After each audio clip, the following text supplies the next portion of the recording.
Boa noite, igreja. Sejam bem-vindos à casa do Senhor.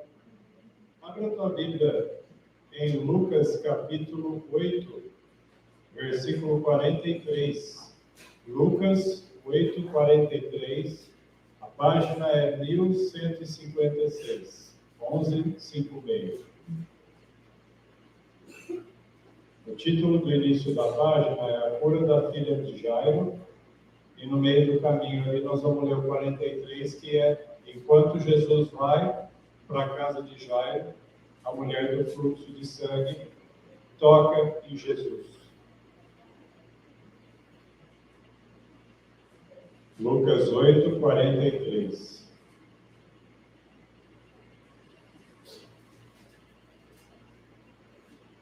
Amém?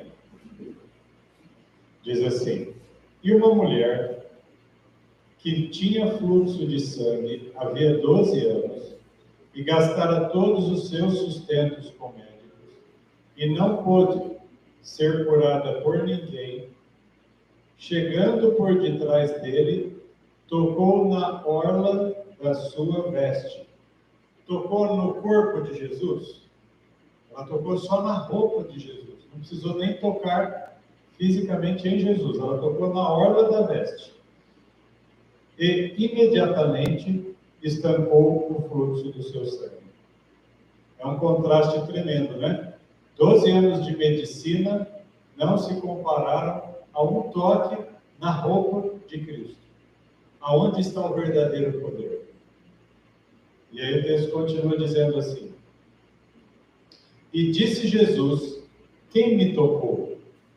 Quando todos negavam, Pedro e os que estavam com ele disseram: mestre, a multidão te aperta e te pressiona e dizes: quem me tocou? Como assim, Senhor? O Senhor está no meio de um tumulto. Como assim, quem me tocou?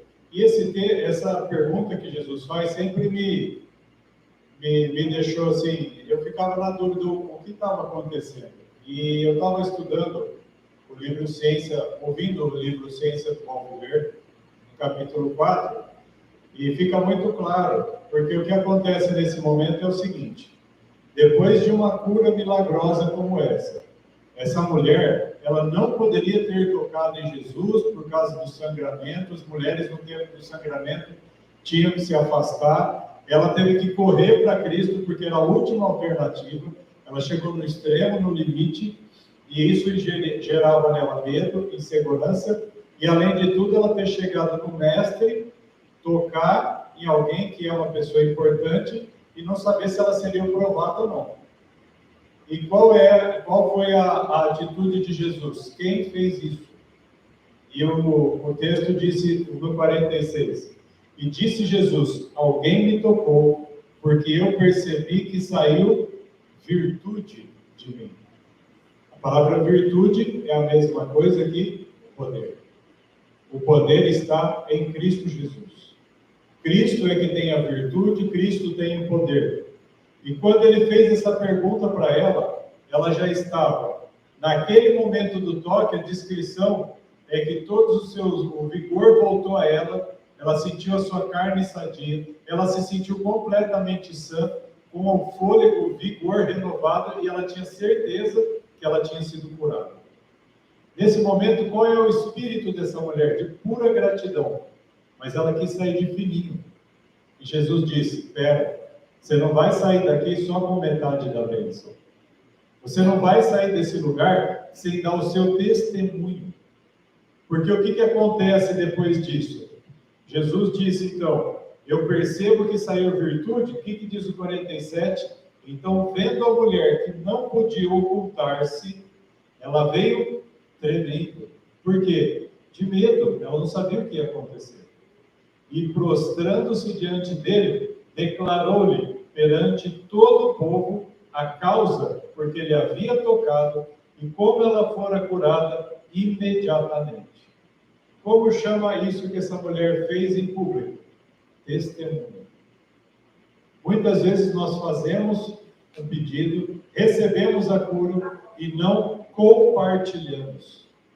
E por que Jesus não permitiu que ela saísse em silêncio? Ela poderia simplesmente ter se diluído na multidão? Sim. Mas tinha duas razões importantes para ela não ter se diluído na multidão. Primeiro, ela tinha que testemunhar, entender a aceitação de Jesus, quando Jesus diz no versículo 48, e ele lhe disse: filha, tem bom ânimo, a tua fé te salvou, vai em paz. O próprio Cristo o saudou com a sua própria paz. Pensa que saudação abençoada. Vai na minha paz. A origem da paz, o chamado em Isaías príncipe da paz, deu a paz a ela. E esse texto,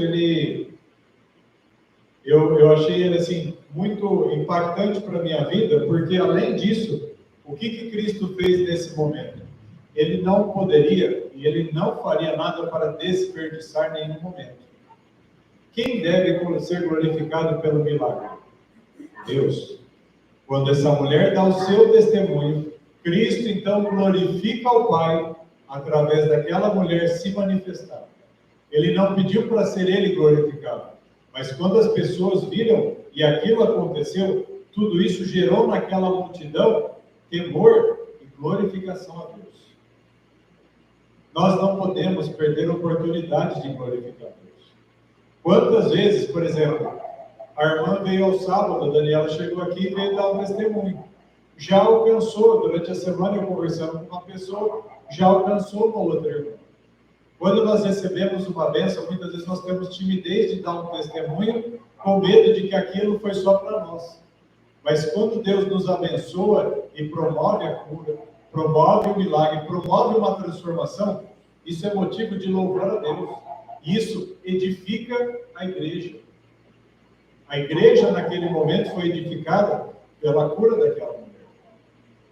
E, além de tudo isso, essa frase de Pedro, ela é muito interessante para nós, especialmente oportuna nesse momento. Por quê? A senhora White usa duas expressões.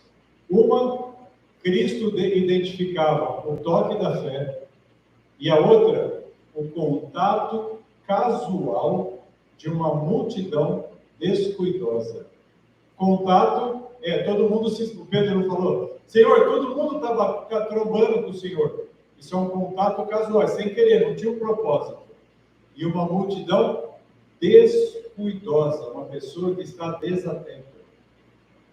Nessa noite, nós sabemos que onde 2 ou 3 estão reunidos, Cristo aqui está. E é muito importante que nós consigamos identificar se você ou eu estamos descuidados ou se nós estamos prestes a tocar Jesus com o toque da fé. Nós podemos ter esbarrões ou encostar em Jesus de uma maneira desatenta.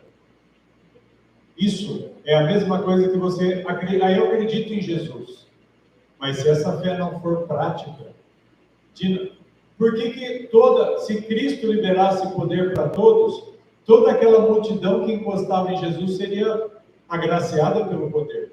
Mas uma mulher no meio dela e dos discípulos, ele falou, saiu o poder uma única vez de mim. Porque ela tinha fé no que ela ia fazer.